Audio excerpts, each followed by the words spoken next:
From Flourish DX, this is the Psych Health and Safety Podcast. With workplace mental health becoming a safety prerogative, this is the source of information on psychological injury prevention and health promotion.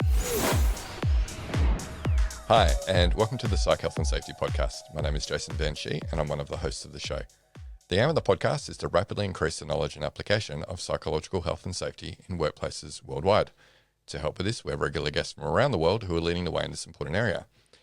However, today is our annual year in review episode. So no guest, but allow me to introduce my co-host, Joelle Mitchell. How are you today, Joelle?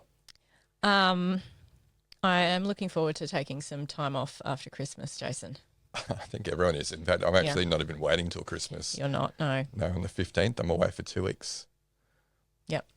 Yeah. Where are you going? Donga. So that's, I think, I haven't been there before. I think it's about 4 or 5 hours up the coast in West Australia. My family, my family on my side, I've got 3 siblings and my 2 parents, and then my siblings all have kids, 2 or 3 each. We, every 2 years, we'll have like a 10-day break together, and we'll go to, usually a caravan park or something like that and stay there. They're all set up for camping. I'm not usually staying in a chalet or something. My back's no good for camping either, not for 10 days. So it should be good. A bit of surf, sand and relaxing. Nice. Good. Yeah. What about yourself? You're waiting till after Christmas. You're taking some time out too? Yeah. So we're probably going to go to Malaysia for a holiday. Beautiful. You're doing a bit more of this international travel now, aren't you? Well, I used to do probably 2 overseas trips a year, pre-2020. So just something that we both really enjoy. So it's nice to be able to start doing that again. Yeah, and Ronan's now the right age where he is. Yeah. Not that stopped us. He was quite a well-travelled small child. But doesn't really have a lot of memories of that. So it's nice now that he can be a bit more involved in the planning as well, and kind of deciding what he wants to do while we're there. And yeah, terrific. No, so I'm glad we've both got plans. We've got something to look forward to. Feels like it's been a big year. Yeah. So I am definitely looking for, and I don't think I've actually had a break stopped really throughout the year. So I wouldn't call the week-long road trip a break at all. No, if there was something that's the opposite of a break, that's what that road trip was. That was, it was pretty insane. Anyway, we'll get to that anyway when we're talking about some of the highlights from the year anyway. Yep. But hopefully all of our listeners have got some plans for the Christmas break and getting some time off to rest and recharge and come back bigger and better in 2026. That's the hope for us anyway. Yes. Definitely better. Yeah. I'd maybe not want as big of a year as this one, but... No, it's always going to be bigger, Joelle. Can different things be bigger and some things be not? Yeah, absolutely. Yeah. I think, and we'll talk about that too, but I definitely think, as we grow, our processes and procedures need to grow with us and enable that scale without us becoming burnt out. So we're working that out at the moment. So 2026, I'm looking forward to it. Anyway, so let's get on to the highlights of the year, and we have to start with the biggest event on the Psych Health and Safety calendar, which is PHSCon. Yes. So again, it was in Sydney. This time we went really big. So after the success of the first year and so many people turned out for that first event, we decided to run it again, but go to the Darling Harbour Theatre at the ICC. So that's the International Convention Centre in Sydney, and bring in a number of international guests and, even have Adam Grant attend virtually. There's no way we could afford to have him there in person, but got him there virtually at least. So he's been on the podcast. He has, finally. Yeah. And everybody will be able to hear that very soon. Yeah, so it's going to be the first episode we air for next year. Yep. Yeah, followed by Rob Briner. Correct. Yeah, great. So the 2 live podcast recordings, looking forward to them going out into the big wide world. Maybe it'll be the first episode that Adam Grant actually listens to of the Psych Health and Safety podcast. Sure. Yeah, when we tag him on it. He'll definitely listen. Yeah. Yeah, I'm sure he's listened to 1 or 2 in the past. Or his people have at least. His people will listen to it. His people haven't summarised it. Yeah. But look, again, it was bigger and better than the previous year. So we had about 300 people in person. We had a number of people or vendors from across the community, including like Maddox and Body Care and Sonder and companies like that come in and support as well, which is great. We had about 150 people online, so good virtual attendance. But yeah, it was really about not necessarily who was in the audience, but it was the people who were on stage, I guess, that people came to see. And it wasn't us, well, maybe We were there a little bit. one or two people that came to see us, but majority of the people, it was because we're able to bring a lot of great thinkers together. Yeah. And so our 2 live podcast recordings, one was with Rob Briner on day 1, and then we had Adam Grant on day 2. Yeah. And it was great to see Rob in person. We've known him through LinkedIn for some time and had a number of conversations with him. He's been on the podcast, obviously, previously as well. So it was great to be able to actually spend some time with him in person and actually get to know him as a person versus an academic out of the UK. And he did do a half-day masterclass before we did the recording with him as well, and that was very well received. He's a very dynamic presenter.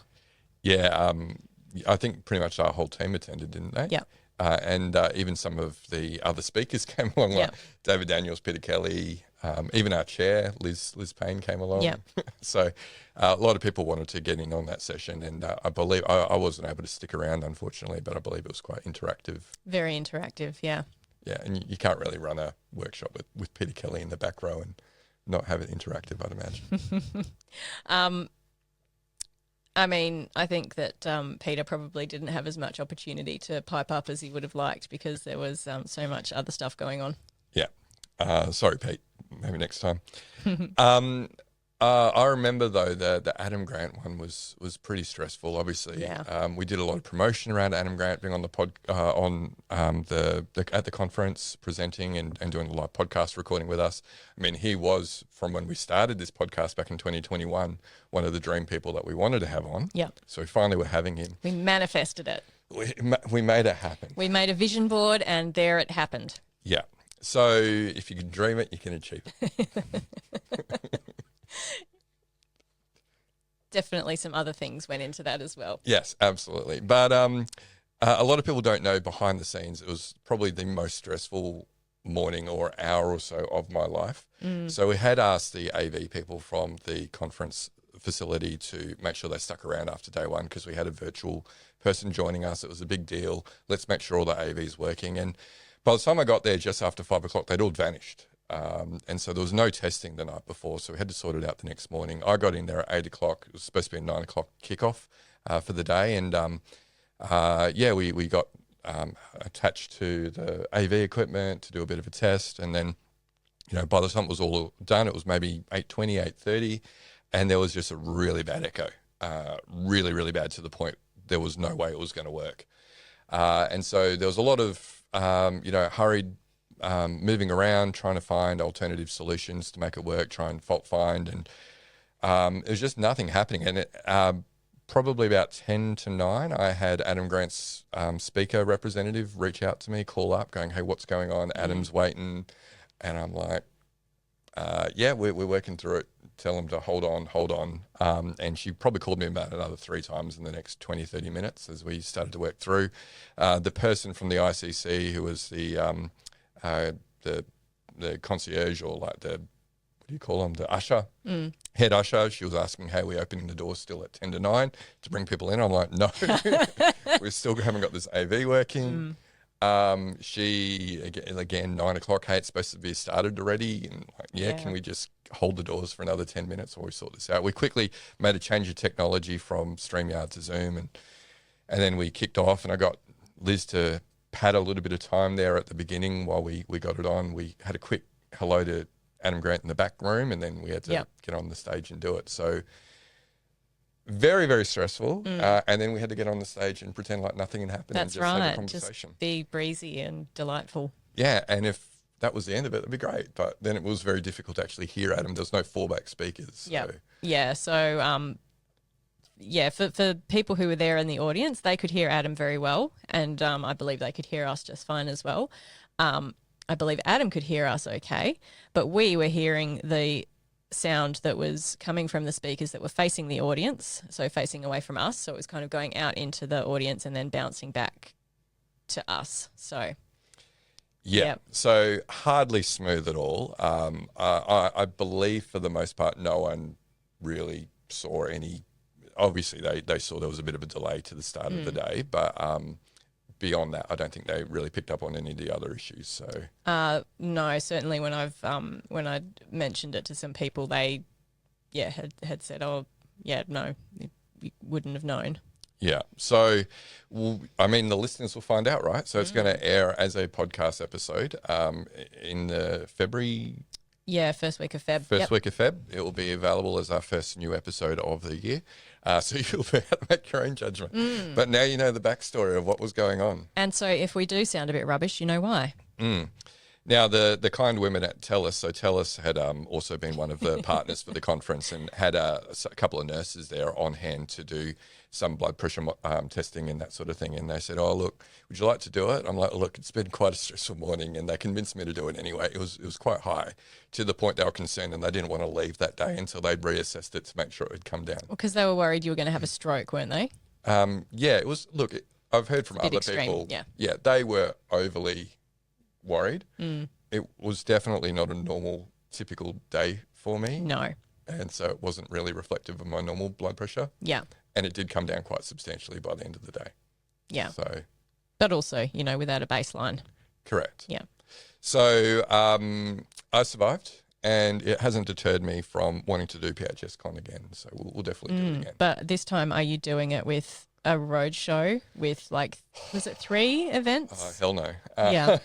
So, look. I don't remember who it was that I was talking to, but it was like day 1 of the conference and we're chatting and I'm like, I forget who it was now, but he's like, how's Jason? I'm like, well, he's just been like in 3 different time zones doing road shows. So, day 1 and he's already cooked. 2-day conference, day 1, done. Yeah. Yeah, so that was really stupid. But it's the lengths I'll go to for my friends. So it was first of all, I can't remember who asked first, but both David Daniels and Peter Kelly, who we had on the conference as speakers, who said, look, they're basically both traveling halfway around the world to come to the conference. And they said, hey, look, can you hook us up with any other speaking arrangements so we can make the most of our time? Obviously, it's a big expense for them in terms of their time. And so fair enough. And I said, yep, sure, we'll put it out in our newsletter. Hopefully someone picks you up on that. And then Marianne also asked, hey, look, I'm there for a few weeks. Is there anything else that I could be doing while I'm there? And so after Marianne asked, the godmother of Psych, Health and Safety, I thought, well, actually, it'd be unlikely that we would have too many companies at late notice pick us up to have these people come in and speak. It might just be easier to run a half-day event with the 3 of them as 3 international speakers. And it worked quite well because we've got, one of the leading people in Canada, US and the UK that could all give their various international perspectives on what good practice looks like and maybe some lessons learnt for Australia. So it sounded like a great idea. And then... Yeah, I love how you've said that it would be easier. Like, easier for who? Yeah. I don't think my marketing team was particularly happy with me when I said we're going to do this as well. I didn't think it'd be that much harder. We already had a website. We had a ticketing system. Yeah, it was a lot harder. Yeah. Because it was basically just 3 entirely separate events that you needed to plan, right? Absolutely. With 3 different vendors venues. And, getting attendees in there. Attendees, sponsors. Yeah. Like, it was like running 3 mini PHS cons. Yep. The week before the conference. And then the actual PHS con, we also had a separate venue for the masterclasses and another separate venue for the dinner.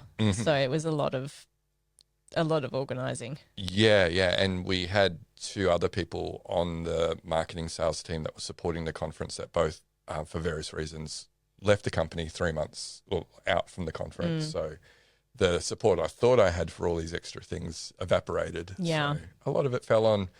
There was really 3 people that pulled off that event in large part. So I'm really, really grateful for the team. But I've been told I'm not allowed to use the C word, as in conference, until January next year in planning out the next thing. So I'm obviously... Do we want to give a shout out for the team members who really Not that they listen to this podcast anyway, but but we tell them when we give them a shout out. So yeah, sure. Riri, who does actually a lot of the podcast production, so Rhiannon, you said that because she's not going to listen, but now she'll listen and hear you call her Riri. She's fine. I even got her a little Iron Man figure. I know what you did. She's fine. But her eye twitches every time she looks at it. If you've ever wondered why the Flourish DX branding looks great and has gotten a lot better actually in the last 12 months since she's been here, and then the PHS Con branding looks great, it's because of Rhiannon. She does a lot of really great work, and then product design and things as well. So, but did a lot of heavy lifting around the conference, including being quite crook, but with no one else to support. Yeah. Managed the whole virtual side of the conference as well over the 2 days of the conference. So massive when sick as well. Yeah. And then Bilu, who does a bit of everything. We call him the glue guy. Brendan. Oh, Brendan, yeah. Yeah. Or Bilu. Let's call people by their real names when we're giving them shout outs to people who don't know who we're talking about. Okay. He's the glue guy. He manages all of our marketing infrastructure. He managed all the infrastructure for the conference ticketing, the virtual experience, all the rest. So, a lot of work from not many hands to make that happen. So subsequently... Yes, what have we learned? We have learned not to go so big. So we've decided to scratch... Quality over quantity. Quality over quantity and our mental health. Yes. That's part of quality, right? That is too. I won't be cooked by day one this time. Touch wood. Touch wood. So we're going to take it down. We're going to cap it at 300 people who can come, not have a massive theatre. We've already booked the Hyatt Regency for the 8th and 9th of September for those who are wanting to get ahead in Sydney. So back there, so 8th and 9th September, book it into your diaries. We're going to have some pretty good, there's actually going to be a pre-sale before Super Early Bird goes on.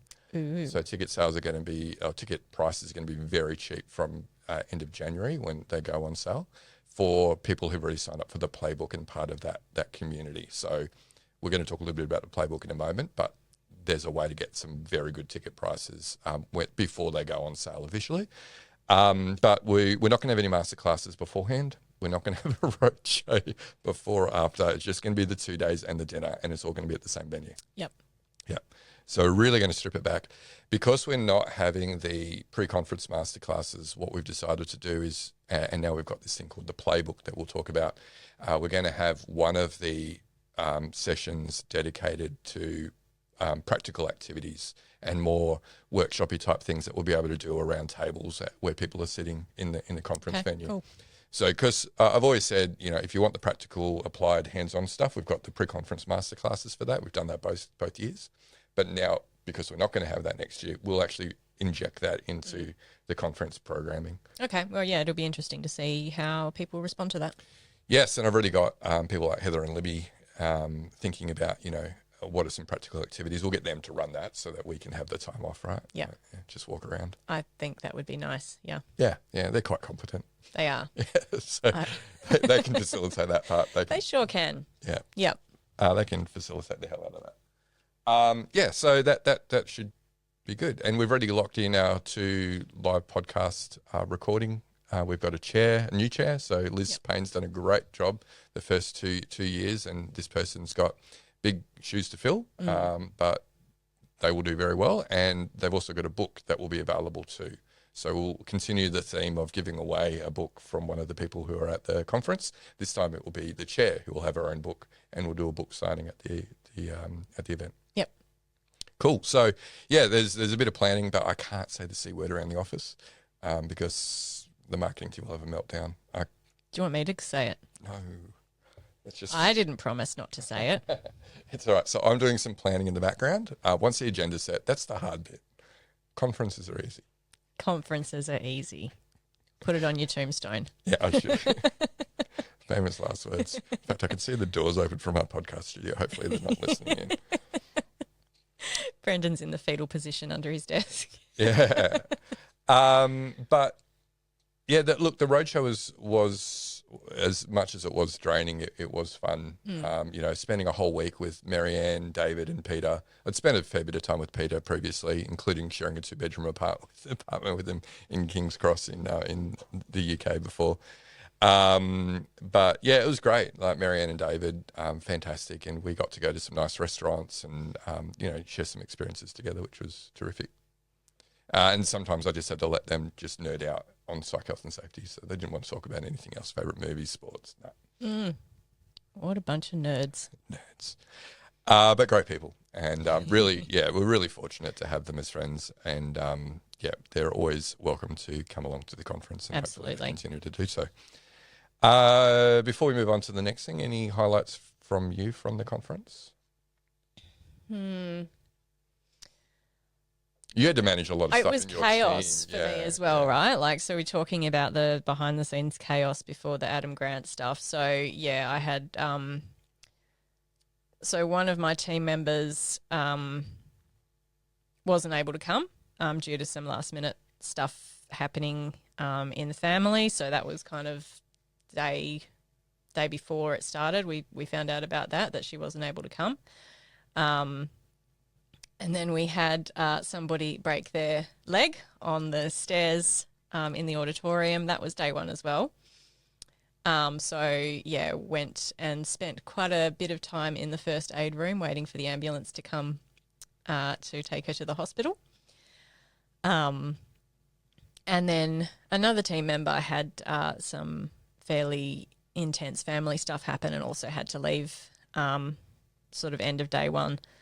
A lot of sort of behind the scenes stuff going on there as well that really had nothing to do with the conference, but still just stuff that needed to be looked after. And it's been across not just my team, but broadly, there's been a lot of kind of personal life stuff going on this year, right? It's it has been right across our whole company. So, yeah.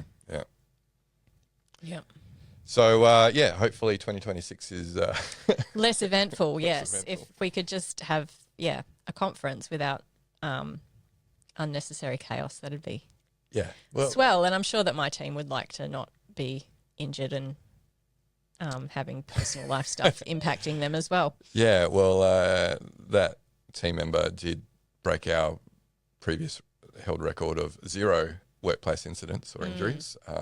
So that sign that we have on the front door, like how many days? Many days without an injury. We had to reset that. Listeners, we don't actually have a sign like that, just to be clear. That's a joke referencing some, terrible safety incentive types of programs. Yeah, thanks for explaining that. But yeah, look, not everybody works in safety. Not everyone will understand that reference. Correct. This is true. Yeah. Thank you. First workers comp claim that we had to work through, and so there's a lot of firsts for us this year. Fortunately, no real time off work needed though, so the workers comp has been pretty straightforward, right? Yeah, and the person's back to full health now. Yes. All good. Yes. So for anyone who was concerned, yes, she's doing very well. Yeah. All right, so let's talk about some other things that we've been working on over the past year. So one of our big focuses as a company is to build the competence and capabilities of the community, right? Yeah. So we want to hire the best and brightest, but not just to sell consulting services. We actually, would prefer to work on more interesting scopes. And so we'd prefer if you've got someone in an internal role who's doing psychological health and safety, which may be yourself, we would prefer that you are well equipped with thinking about what to do, how to do it, and how to communicate internally with stakeholders and manage that. So to that end, I guess we have done things like we've been doing the podcast since 2021, and we've had some great content on here. Hopefully you'll agree. We do our webinars pretty much on the monthly, which is free for internal people and safety professionals to come along to. We obviously have the conference, but what's really been missing, I guess, is really clear, definitive instruction for internal professionals on not just how to do things, but how to sequence your activities in a logical way to progress your strategy and to continue to engage the right stakeholders throughout. Yeah. Yeah. And, there's really great information out there, right? Like compliance codes and other supportive literature that's out there. I think about the blueprint. I think they're up to version 3 now from the National Workplace Institute. So there's lots of really great resources out there. But what we really wanted, what we saw as a gap, was thinking about, well, I'm in an internal role. I've been asked to progress our psychosocial safety strategy. I need to go from wherever we are now to a point where it works effectively. And so we came up with this concept of the playbook, thanks to Wade Needham for kind of, talking that through with me, some of those original ideas. And then we looked at things like how Atlassian do it around team effectiveness. Thought, hey, that's actually a good model to apply to psychosocial. And so we started down the journey of let's create the ultimate guide for internal professionals to refer to that, again, instruct how to do certain activities, break them down, but also how to sequence those activities correctly so that when you come to do those things that they're more likely to be successful. And that sequencing is so important for the success of whatever it is that you're doing, right? And I think that that's really critical for, you might be as an internal person who's been kind of given general responsibility to, hey, you need to sort out our psychosocial stuff. It can be difficult to know where to start, and you might think that you've got a good idea of where to start. But often, we're talking with clients who have asked us for a particular scope or deliverable. And then when we explore it a bit more, there's actually a lot of kind of foundational work that they really should be doing first. And it's just, there's lots of information out there, but it's so kind of scattered all over the place, and it's really hard to know what's good information from poor information. I think for people to be able to come in and actually look at, okay, well, this is kind of, if we were starting with nothing, these are, the steps and the processes that we would need to follow. So I think it really helps to improve the planning, right? So wherever you're starting from, you can get a really good sense then of, all right, well, we do this thing that's right in front of my face right now that I need to do, but what are the other things that I should also be thinking about and preparing for, and preparing my internal stakeholders for as well. Do you need more psych health and safety in your life? Then head over to the Flourish DX Academy for several free on-demand e-learning courses. If you're an internal professional, follow Flourish DX on Eventbrite to register for any of our free fortnightly interactive webinars. Our flagship professional practice program is also exclusively available for internal professionals. The 12-week course blends theory, applied practice, and interaction with other professionals through live lectures and a monthly community of practice session. Find out more about all these learning opportunities or inquire about a bespoke in-house training at the Flourish DX Academy. www.45003.org. Now back to this episode. Yeah. And look, sometimes I think in workplace mental health in general, we go for what other people are doing. Very much so, yeah. So, people are doing mental health first aid, we should do that. People have an EAP, we should do that. People are doing leader training on psychosocial, right? We should do that. Without thinking, is it right for our context and where we're on our journey, right? Yeah. And so, and that's probably one of the more common examples we see, right? Where people are doing things the wrong way. They want to distribute ownership of psychosocial risk management to leaders, but they don't even have the foundational tools, procedures in place. Yeah, and they haven't even sort of landed on actually what do they want their leaders to be responsible for, at different levels of leadership. Haven't got sort of any of the tools and processes in place that leaders would need to actually be successful. So it's starting at this is where we want to be. So you're kind of starting at the goal, but not having that good insight into what are all of the things that we need to do before we can get to that goal. Yeah, so that's a common one, right? And so we would think around, you need to have your policies, procedures. Even your functional team need training on this, on how they're going to support leaders to implement.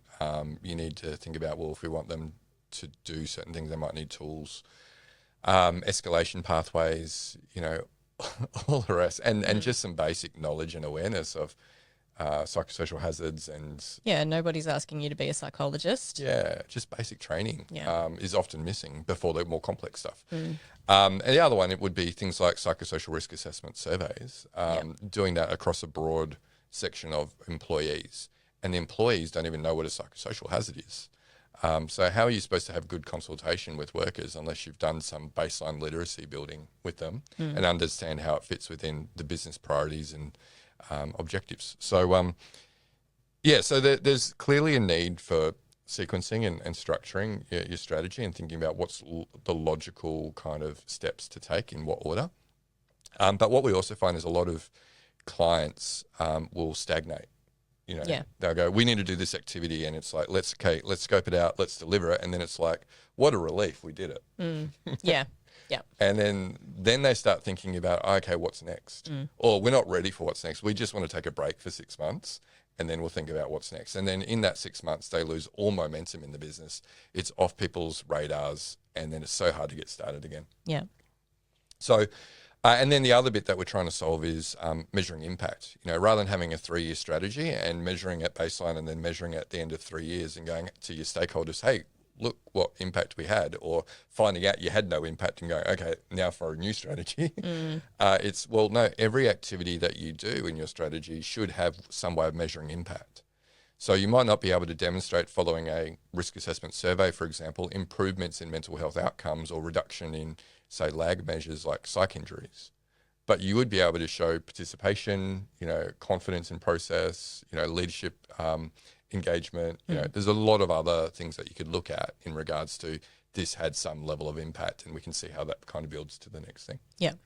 So the playbook has already launched by the time this episode airs. We're recording it just before it launches. So you can just go to the FlourishDX website to access the playbook. Again, it is locked down to internal people and safety professionals. So apologies if you're an external who wants access to that. The IP is just too good to be giving anyone access to. But we do really want to see people within companies who are trying to, progress the strategy of the company to have access to this. The playbook, we start with looking at the maturity journey, so helping you to self-assess where you sit on that. And I should do a shout out to T and Libby from our team as well. So they have also come up with a self-assessment, or an assessment, a guided assessment, I should say, that they are taking people through who sign up for the playbook to help them to identify, first of all, where they sit on the maturity journey, and then what is the next play that they, from the playbook, that would probably be ideal for their circumstances. So if T or Libby haven't reached out to you, or someone else from the FlourishDX team to take you on that assessment and you want to do that, definitely reach out to let's just say jason@flourishdx.com, which is my email address. Just reach out to me and I'll make sure someone gets in touch to take you through that.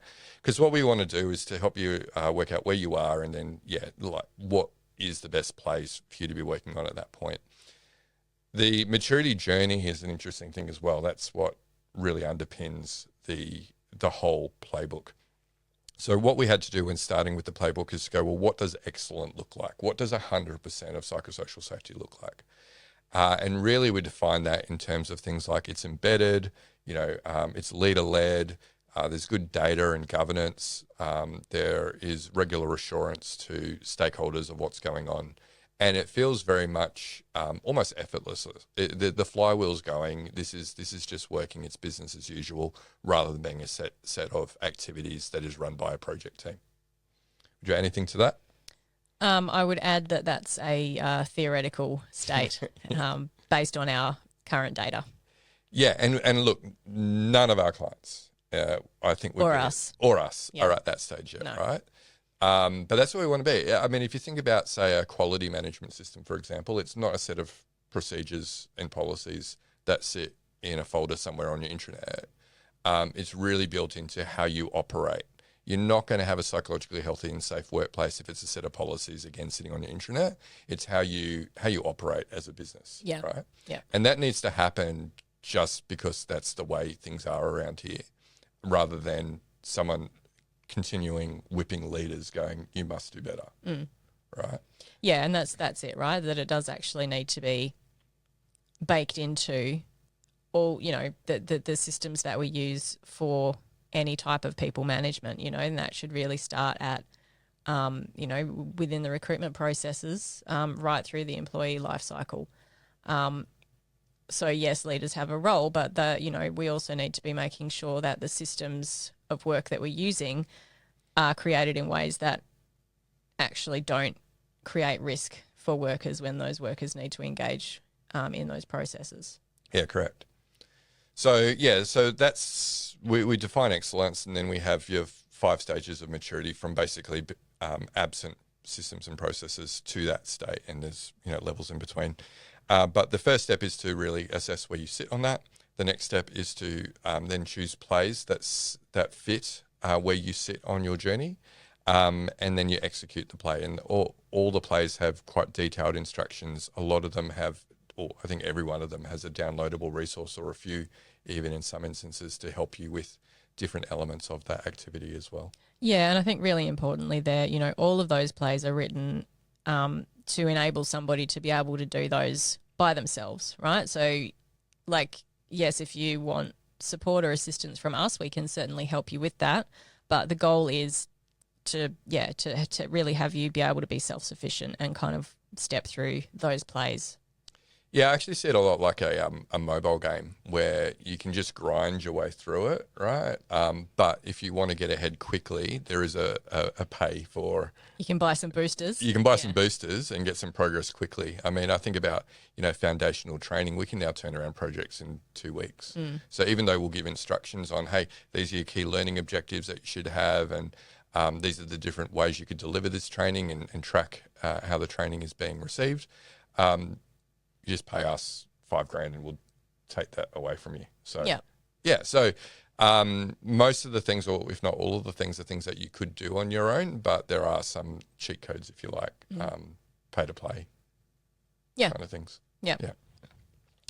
But the goal is you shouldn't need a psychologist or a consultant to guide you through every step. There's a lot of things that you should be doing yourself. There's definitely loads of stuff in there that you could absolutely do without bringing in a third party. Yeah, and lots of these in-between things that generally aren't consultant-led, they have to be done internally. But we want to, like I said, help you to gain momentum and keep that momentum going. So we just felt it was easier just to give you instructions on how to do those next steps. Yeah, and I think it is kind of stepping from, okay, we've done this activity. Yeah. Now we need to make a decision about what we're going to do based on what came out of this activity. Yeah, and in fact, I would like people to go in thinking about what this activity unlocks. And in fact, for each play, this is the plays that you should be thinking about doing beforehand that will make this play more successful. So what are the foundational things you should have in place already before attempting this? And then what play does this unlock? So by doing this, what next thing are you going to be able to do well? Yeah. I don't want people getting to the end and then going, now what? But understandably, one of the outputs sometimes of those activities will be, this helps us to determine what our next thing is. Yeah, I guess, I'm meaning more, those are kind of the connective tissue pieces that you really can't have a consultant do that for you. We can give you advice on what we think you should do next, but ultimately that's going to be, your decision as a business to go, well, these are the things that we can actually reasonably do at this point in time. Yeah. But I love it. It's going to start with, I think, 10 plays on launch. But the idea is that we'll be adding, hopefully, a play a week as a regular cadence. So hopefully in the next year, there's 50 there. That will be the goal. By PHSCon 2026. 50 plays? 50 plays. That'll be the goal. All right. You heard it here first. You heard it here. Should we have like a counter somewhere? Doesn't sound like us. No, it doesn't. But that'll be the goal. But look, I guess working through the maturity journey and the playbook, we identified, what, a lot of our clients are actually probably higher maturity. I mean, we do work with companies on the bleeding edge. They're the ones that moved first on psychosocial and saw the need to kind of bring in specialist consultants and tools. But that's not where the majority of companies sit. They're generally earlier on their journey.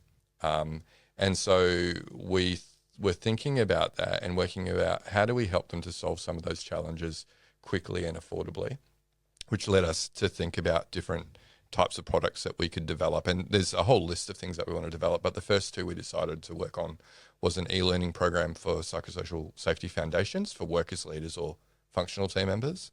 And then the other one is what we're calling a quick start psychosocial risk assessment. So the e-learning is very much around how can we help. And in fact, I should say, I'm sure I've spoken about this before on the podcast or webinars.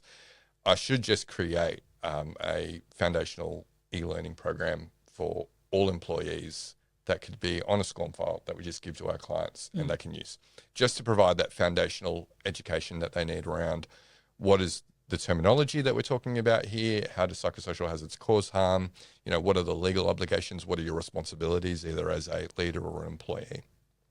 But so much of this training also has to be contextualized, right? So it's not the same for every company. You need to think about, well, what are the hazards that are most likely to be encountered?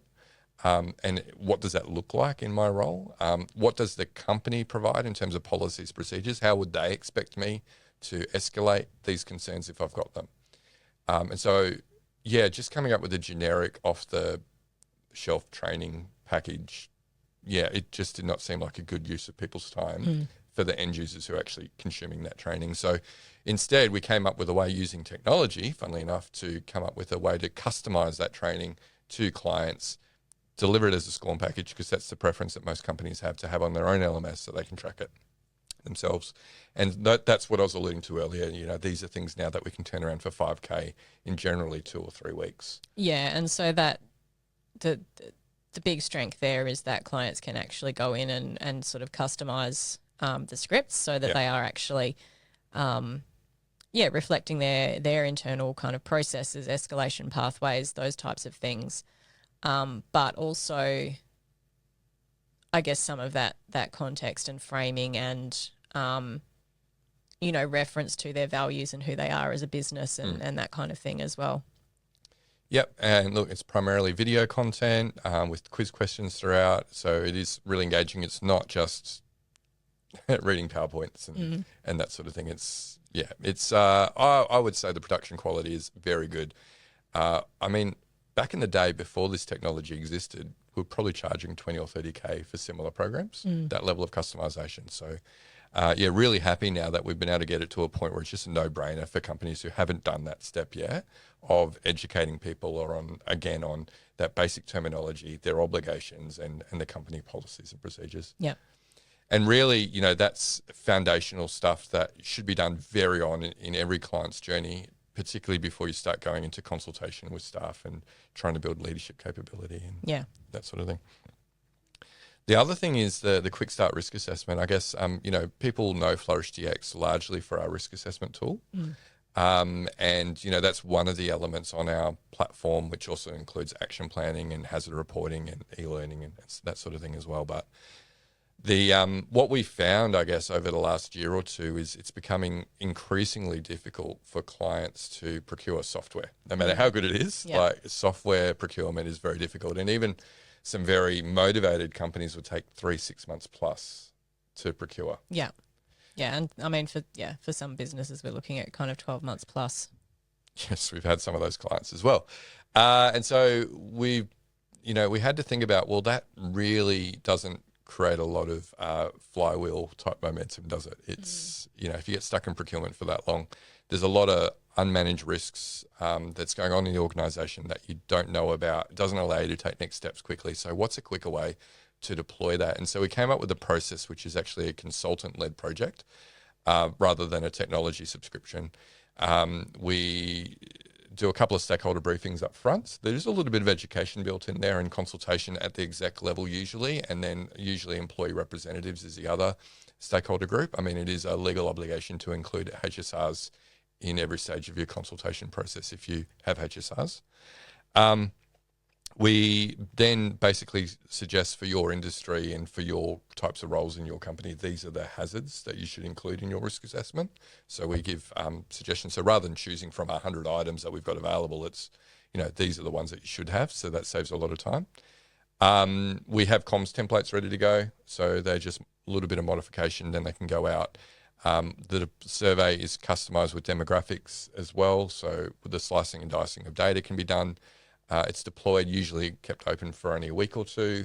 All the data is visible as it comes in, so you can follow up on any tardy parts of the business that are slow to respond to the survey to get maximised participation. And then after about a week after it closes, then we're able to provide a report and debrief on that. Yeah, and importantly, we're not collecting any personal identifying information from any survey respondents. Correct, yeah. And in fact, no one even needs an account. So it is really a consulting-led project rather than a tech or software subscription.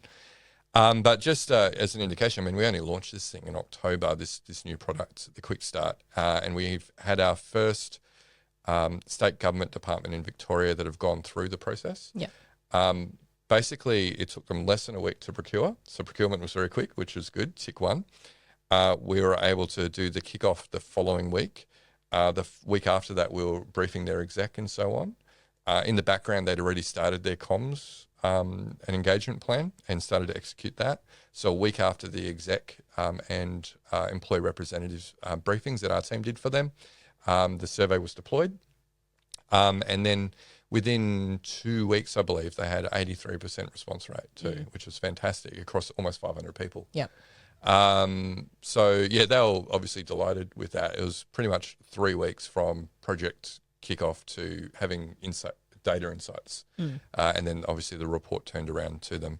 So it's in the name, right? Quick Start. I'm really happy with that as a product. So going from something that might take 6 months historically for us to do, largely due to procurement hurdles and those sorts of things, and setting up a software subscription, to getting something done in under a month. Yeah, it's pretty exciting. So just to caveat that, getting it done in a month, a lot of that is dependent on the client really having all of their ducks in a row, knowing exactly what they want to do, how they want to program it, making sure that they're doing their comms in a really timely manner. Yeah, but it's all set up for success, right? Yes. We know what the challenges are, the barriers are, and also have all of the resources to help you overcome those things. Yeah. So, and now we're doing that for most companies. It's $10,000 to go through that. Whereas again, historically, it was probably 20 or 30K for us to take a client through that sort of process. So, again, trying to help companies on that earlier stage of their journey with some of these things. So I'm really happy about those, and a sign of things to come. So whilst we do want to help companies who are getting up to that level 4, level 5 of the maturity journey, where they're trying to do more leader-led risk assessment and embedded kind of risk management for psychosocial, and the software subscription will be really good for that. We do want to help companies on that journey to that point. And so, there'll be definitely more products developed and coming out to market in the new year that we're excited about. Cool. So looking forward to 2026 then, there's a number of things that we'll be focusing on. The platform will continue to evolve. It's a significant investment for us, and that will only continue as we continue to want to lead. It's great to see that there are other people who are like throwing their hat in the ring and coming up with their own platforms and approaches to psychosocial risk and using technology to scale that. So we like to stay a few steps ahead of the newcomers.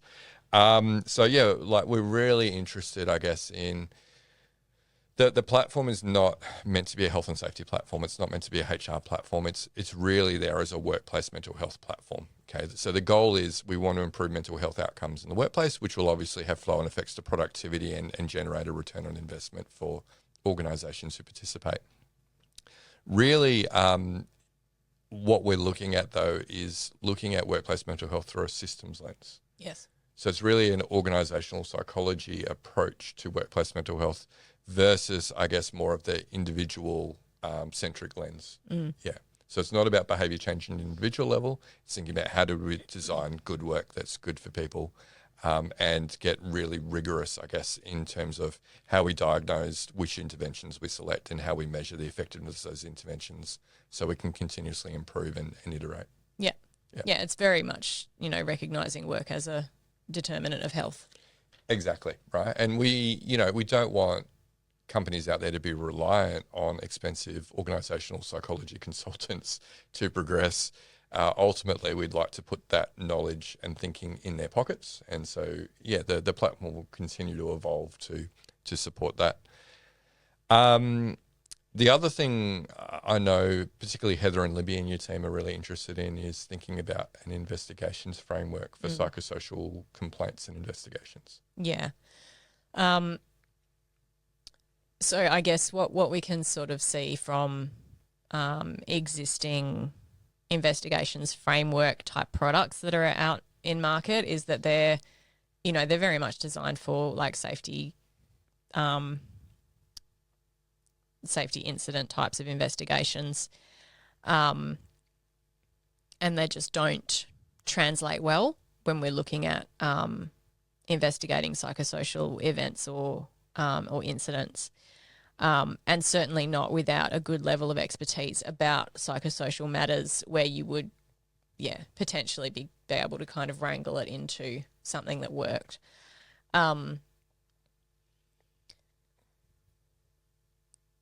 So I suppose, what we were kind of looking at is going, well, yes, if you are an expert, if you are a psychosocial expert, then you can kind of absolutely just go and run an investigation without that framework and without that sort of structure, and just based on sort of principles and good practice, and be able to arrive at useful findings and outcomes.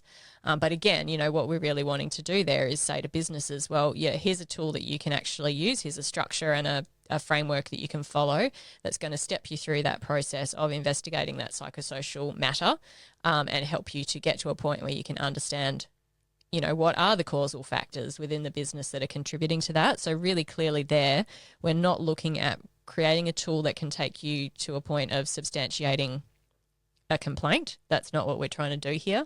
We're really looking at what's going on in the business that's sort of facilitated this situation, understanding those upstream factors, and really kind of, taking a bit of that human factors type of approach, right? Looking for performance shaping factors that are contributing to whatever the issue is that's evolved or emerged there.